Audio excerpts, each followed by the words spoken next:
Hey, welcome back to another Black City Coffee vlog. Let's get back into the coffee side of things. Somebody asked me about moisture loss being a guide for like roast levels, and I've been wondering this myself. And in practice, how I use tracking moisture loss in coffee is to like kind of just check myself amongst the many other things that are going on with roasting. Now, with roasting, as you may know, is not a perfect science, right? Not everybody agrees, and maybe not everybody is aware of that because there's so many variables that come into the effect of roasting coffee, and it's not this perfect thing. Like the coffee bean in particular is always changing. Even right now, as the raw coffee bean seeds, they're basically seeds, are sitting here, not being roasted, just sitting there in bins. They're still, in a way, changing. What I first learned in like one of my classes, I think, Mill City Roasters, they were saying, well, you know, it's always evolving, it's always changing, and coffee does age. And the moisture that is within that raw coffee is in a way kind of like evaporating or lessening as time goes on.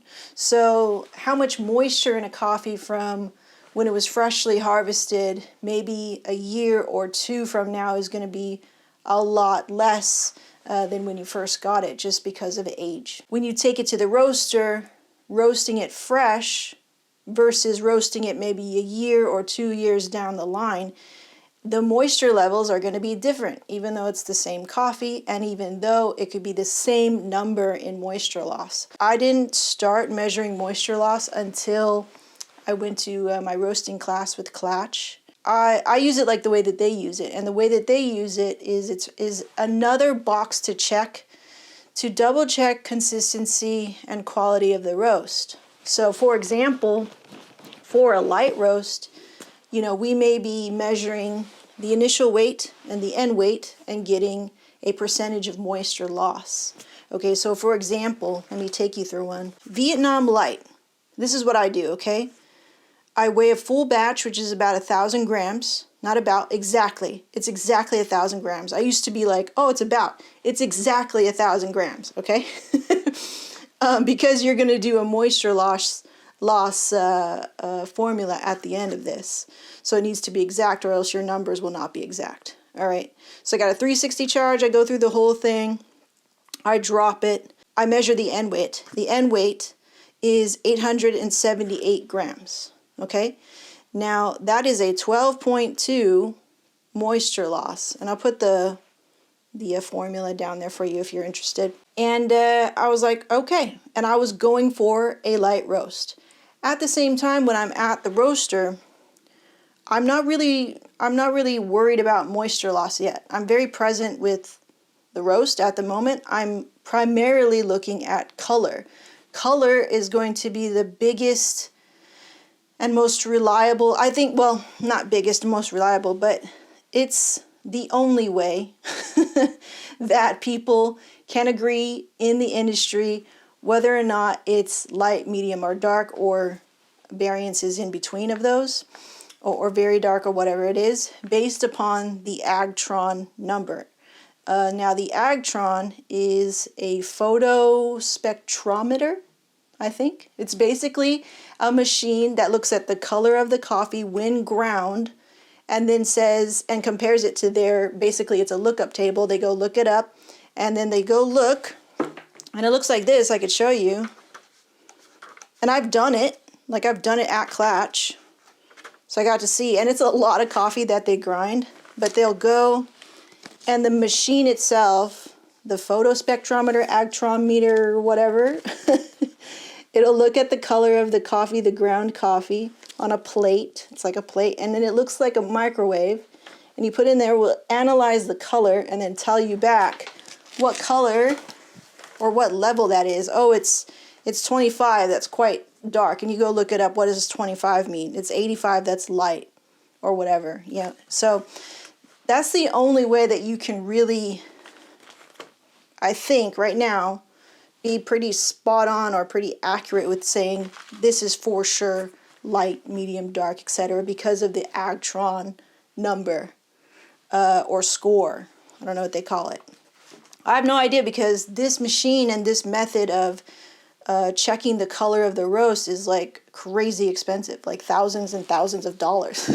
And I don't have that, and I'm not going to do that. So measuring moisture loss from batch to batch for me is just another box to check, but I'm checking color first.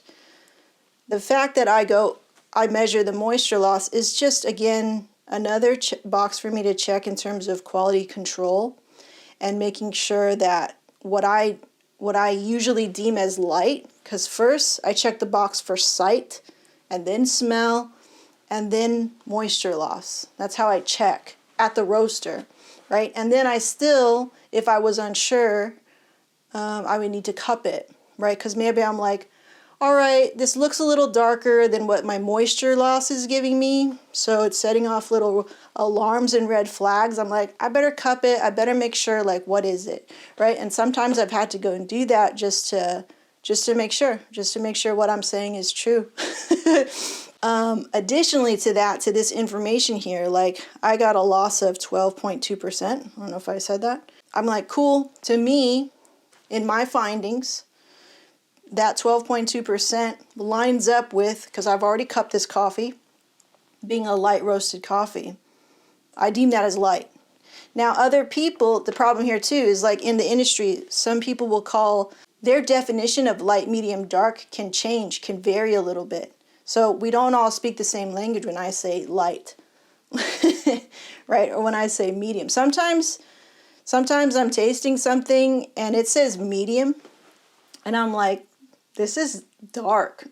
Like, to me, for whatever reason, because taste is subjective, I'm like, nah, there's oils in here, and I just taste it. It tastes very roasty. You said it's medium. I feel like it's dark. So, there's that too, where, like, how do we define light, medium, and dark? Okay, so there's that. But yeah, for me, I'm like, all right, I did my initial weight, I did my end weight, I got my moisture loss. I already verified for myself at the time of the roast that it was a light roast. It kind of checks all the boxes. Good to go.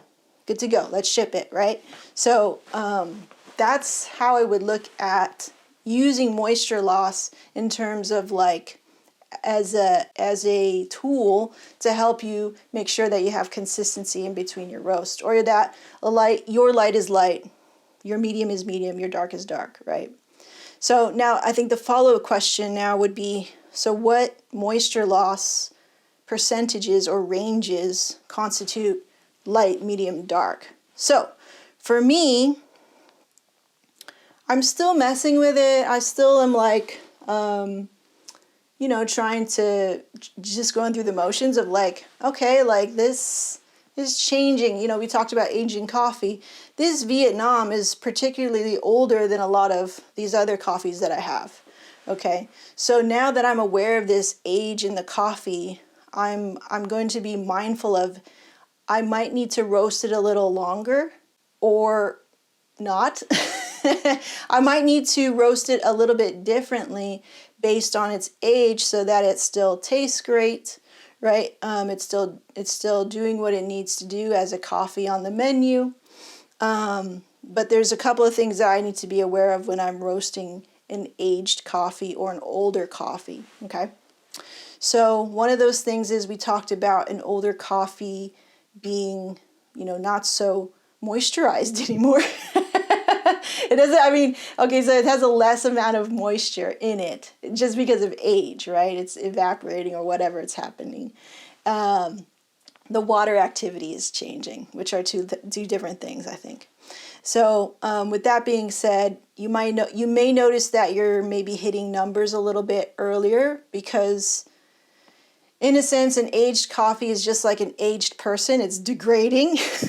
So it's just maybe going to hit some of those temperature markers or even sight markers and smell markers earlier or something. So it's going to act differently. So it's just something to be aware of. I don't think there's any set rules. For me, I'm just like, okay, it may move a little quicker for me, right? Or my 12.2% moisture loss may be not true anymore. So I think like after a certain point, I'd be like, which I've already done, because I was like, oh, is this coffee so still old or too old or something like that?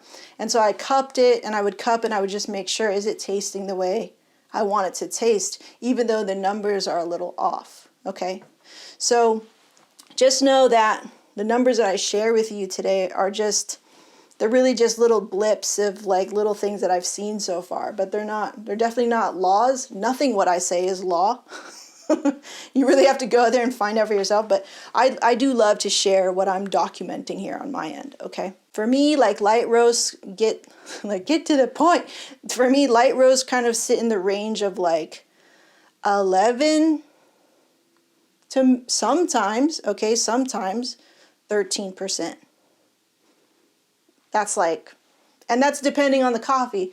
Some coffees you can kind of, the range of their, jumping into light, medium, and dark, the range is sometimes different too. Like my Ethiopia, like I was telling you guys, like I feel like every time I roast it, he just wants to be medium. He doesn't want to be light. I'm like, so with me, I'm dropping it earlier and earlier to see how far I can kind of push this coffee. But yeah, so maybe like 11 to like 13% moisture loss for me with a relatively, I think, fresh coffee. Relatively fresh. Okay. Not too old, not too new. All right, right there. And I haven't roasted anything extremely fresh, meaning I haven't roasted something that was harvested on a certain month, like say harvested January 2022 and then roasted January 2022. And it kind of wouldn't happen anyway, because there's like, you can harvest the coffee and still it has to go through some processes of like being in the parchment and like going through the, whatever it's washing, whatever process the coffee is going through. So it has to go through that. So unless you're at origin, I don't know if you would be able to actually roast something within the month that it was harvested. That's a cool question. I'd probably ask like one of my friends that. Ask you guys that. Do you know? And then for medium, I'm saying like, depending on the coffee again, of course. And I think also too, the style of roasting could play into that fact, because sometimes you can roast something very hot and quick, and then oils can be present on the coffee. You're like, what the heck? But it will also taste underdeveloped in a weird way. So there's that too. So this is kind of like based on the fact that you've roasted it in an industrial standard way. I don't know what the way to say it is. Like you hit yellow to you hit yellow or dry end or green to yellow transition at like 4 or 5 minutes. You hit first cracked at 8 or 9 minutes, like in that range, between 8 and 9 minutes, and then maybe dropped it at like 10 minutes or something, right? Like the standard 40-40-20. Is it? Yeah, 40-40-20 rule of roasting.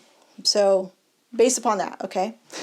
There's so many like depending, but that's welcome to coffee roasting. So medium, probably looking at a range from like, again, 13, I'm going to throw that in there as like a light medium, and then all the way up to like 15. That's a medium roast for me.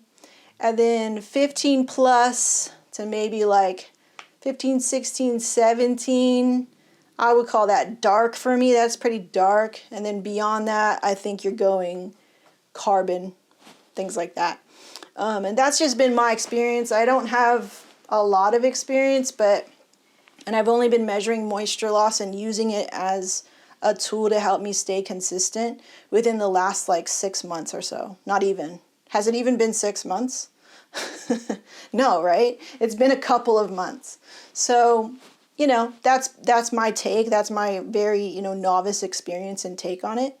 But in the end, like if this were a professional situation, like definitely we would have some kind of photo spectrometer, some kind of agtrometer, something. There's these really cool things that I've been seeing on the market lately, just on Instagram, like the Espresso Vision, which is a lot cheaper. I don't know how accurate it is. You don't have to use a lot of coffee, but I think like, and we're talking way into the, not way into the future, but in the future, we would definitely have tools like that if I had, if I was already like being really stringent about my roast levels and things like that. Right now, this is a very small operation. It's so small. We are so small. We are micro. We are tiny. And it's just not an expense for me right now that I want to do. I really want to just focus on becoming the best roaster that I can and mastering my machine in particular, and mastering my own, you know, roast theory and what works, and being able to modulate coffee at my whim. You know, that's going to be my focus. So anyway, I know this is kind of long, but like, these are not easy questions to just say yes or no to. Like these are really based in like a good discussion, and it's been already discussed online and stuff like that. And I think it's good to just reiterate what you would read out there, which is like, moisture loss can be used as a tool to help you stay consistent. But the way to really, you know, be very clear, I think the only way around that is to have that number score, that actrometer. That's the only way. That's what the industry uses, the photospectrometer. Most of us at home are not going to have that tool. So maybe we have the espresso vision. That could be something that you could use. But for the most part, I think as a roaster, you're training your eyes, your ears, smell, your nose, right? You're training all of your, like Mike says in here, you're training all 5 senses to develop your coffee, to call it when it's done, and to decide with confidence, this is light, this is medium, this is dark. And then all these other tools are really just to help you when you're moving coffee at scale. But when you're just doing it at home, like you and I, like we can really get in there and we can get intimate with our coffee and just go like, you know, very gently, very easily go like, yes, this is a light roast.